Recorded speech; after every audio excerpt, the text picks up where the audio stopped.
సీమాంతర ఉగ్రవాదానికి ముగింపు పలికే వరకు పాక్తో సింధు నదీ జలాల ఒప్పందాన్ని నిలిపివేస్తున్నట్లు భారత్ ప్రకటించింది. దీనికి సంబంధించి పాకిస్తాన్కు భారత్ లేఖ రాసింది.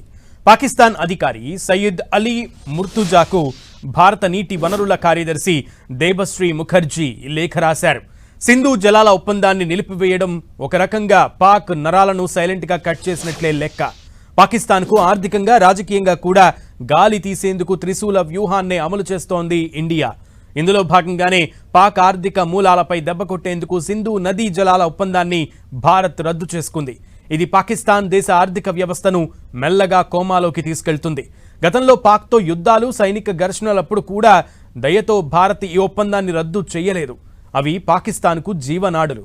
కానీ ఇప్పుడు సహనం నశించింది. దీంతో సింధు నదీ జలాల ఒప్పందాన్ని రద్దు చేసుకుని దెబ్బ కొట్టింది భారత్. 1960లో అప్పటి భారత్ పాక్ ప్రధానులుగా ఉన్న నెహ్రూ, ఆయుబ్ ఖాన్ సమక్షంలో ఈ ఒప్పందం జరిగింది. తూర్పున పారే రావి, బియాస్, సట్లెజ్ నదులపై భారత్కు హక్కులు వచ్చాయి. పశ్చిమ ఉపనదులైన సింధు, జీలం, చీనాబ్లపై పాక్కు హక్కులు దక్కాయి. ప్రపంచ బ్యాంక్ మధ్యవర్తిత్వంతో భారత్, పాక్ ఈ ఒప్పందం చేసుకున్నాయి. అలా 6 నదుల నీటిని 2 దేశాలు పంచుకుంటున్నాయి. ప్రపంచంలో అత్యంత విజయవంతమైన నీటి పంపిణీల్లో సింధు జలాల ఒప్పందం ఒకటి. భారత్ ఈ నదుల్లో నీటిని పాక్కు చేరేలా వాడుకుంటూ ఉంది.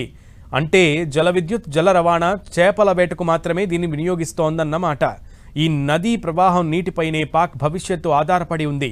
పాక్ ప్రజల్ని అనవసరంగా ఇబ్బంది పెట్టడం ఎందుకు అనుకున్న ఉద్దేశంతోనే భారత్ ఇన్నాళ్లు ఊరుకుంటూ వచ్చింది. ఇప్పుడు ఈ ఒప్పందాన్ని రద్దు చేసుకోవడంతో పాక్కు ముందు చిక్కులు తప్పవు.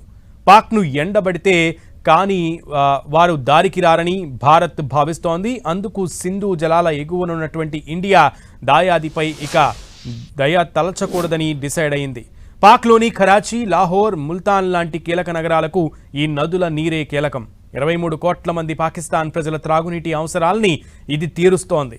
పాక్ వ్యవసాయానికి 80% నీరు ఈ ఒప్పందం కిందే లభించిందే. ఆ దేశ జీడీపీలో 23% వ్యవసాయం వల్లే వస్తోంది. 68% గ్రామ ప్రజలు ఈ నదులపై ఆధారపడి జీవిస్తున్నారు. ఇప్పటికే పాక్లో తీవ్రమైన కరువు ఉంది. ఆ దేశ వ్యవసాయం ఇబ్బందుల్లో కూరుకుపోయింది. భూగర్భ జలాలు అడుగంటిపోయాయి. విద్యుత్ సరఫరాకు ఆటంకం ఏర్పడింది. ఇప్పుడు సింధు నదీ జలాల ఒప్పందం రద్దుతో భారత్ పాక్ను కోలుకోలేని దెబ్బతీసినట్లయింది.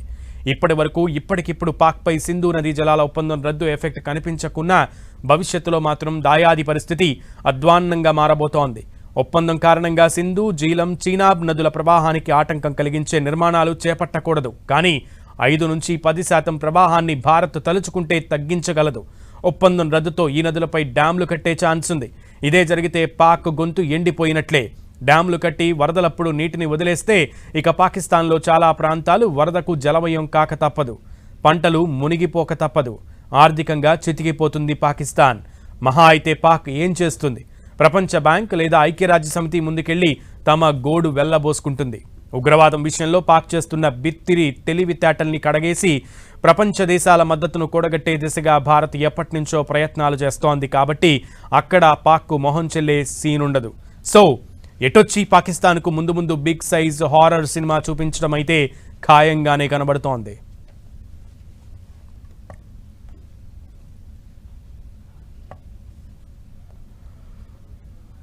పహల్గామ్లో ఉగ్రదాడితో భారత్ పాక్ మధ్య రోజుకు ఉద్రిక్తతలు తీవ్రమవుతున్నాయి. ఈ దాడి తర్వాత భారత్, పాకిస్తాన్ కఠిన నిర్ణయాలు తీసుకుంటున్నాయి.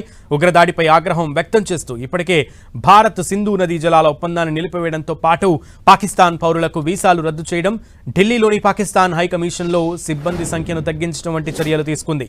అయితే భారతదేశ చర్యలకు ప్రతిస్పందనగా పాకిస్తాన్ జాతీయ భద్రతా కమిటీ సమావేశం జరిగింది. ఈ మీటింగ్లో పాకిస్తాన్ సిమ్లా ఒప్పందాన్ని రద్దు చేసుకుంటున్నట్లుగా ప్రకటించడం చర్చనీయాంశమైంది. 1971లో భారతదేశం, పాకిస్తాన్ మధ్య జరిగిన యుద్ధం తర్వాత సిమ్లా ఒప్పందానికి పునాది పడింది. ఈ యుద్ధంలో భారతదేశం పాకిస్తాన్ తూర్పు భాగాన్ని అంటే ఇప్పుడున్న బంగ్లాదేశ్ను విముక్తి చేసింది. పాకిస్తాన్ సైన్యం భారతదేశానికి లొంగిపోయింది. దాదాపు 90,000 మంది పాకిస్తాన్ సైనికులను భారతదేశం బంధించింది. భారతదేశం పశ్చిమ పాకిస్తాన్లోని దాదాపు 5,000 చదరపు మైళ్ల విస్తీర్ణాన్ని కూడా తన ఆధీనంలోకి తీసుకుంది.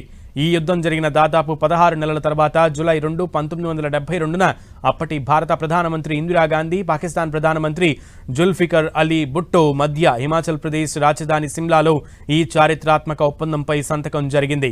సిమ్లా ఒప్పందం వాస్తవానికి భారతదేశం, పాకిస్తాన్ మధ్య సంబంధాలను సాధారణీకరించడానికి, భవిష్యత్తులో ఏదైనా వివాదాన్ని శాంతి సంభాషణల ద్వారా పరిష్కరించడానికి ఒక నిబద్ధత గల ఒప్పందం. ఈ ఒప్పందంలో భారత్, పాకిస్తాన్ పరస్పర చర్చల ద్వారా వారి అన్ని సమస్యలను పరిష్కరించుకోవాలని నిర్ణయించారు. ఇందులో ఏ మూడవ దేశం, సంస్థ జోక్యం చేసుకోవడానికి అనుమతించకూడదని నిర్ణయించారు.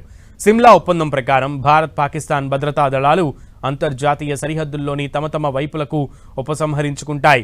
ఇరువైపులా ఏకపక్షంగా నియంత్రణ రేఖపై యథాతథ స్థితిని మార్చడానికి ప్రయత్నించాయి. ఈ ఒప్పందంలోని ఒక ముఖ్యమైన అంశం ఏమిటంటే, భారత్, పాకిస్తాన్ పరస్పర అంగీకారంతో కశ్మీర్లోని నియంత్రణ రేఖని గుర్తిస్తాయి. ఏ పార్టీ కూడా దానిని ఏకపక్షంగా మార్చవు. రెండు దేశాలు ఒకదానికొకటి బలప్రయోగం, యుద్ధం లేదా తప్పుదారి పట్టించేటువంటి ప్రయత్నాన్ని, ప్రచారాన్ని ఆశ్రయించకూడదని కూడా నిర్ణయించుకున్నాయి. శాంతిని కాపాడుతాం, సత్సంబంధాలను మెరుగుపరుస్తామని ఇరు దేశాలకు చెందిన అగ్రనేతలు సంతకాలు చేశారు. ఈ ఒప్పందం తర్వాత భారత్ ఎలాంటి షరతులు లేకుండా 90,000 మంది పాకిస్తాన్ సైనికులను విడుదల చేసింది.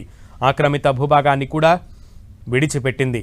పాకిస్తాన్ కూడా కొంతమంది భారతీయ ఖైదీలను విడుదల చేసింది. కానీ దశాబ్దాల తర్వాత తాజాగా పాకిస్తాన్ ఉగ్రవాద కార్యకలాపాల నేపథ్యంలో ఆ దేశాన్ని భారత్ ఇరుకున పెట్టింది. సింధు జల ఒప్పందం వంటి చర్యలు తీసుకుంది. పాకిస్తాన్కి బదులుగా సిమ్లా ఒప్పందాన్ని ఆయుధంగా ఉపయోగిస్తోంది పాకిస్తాన్.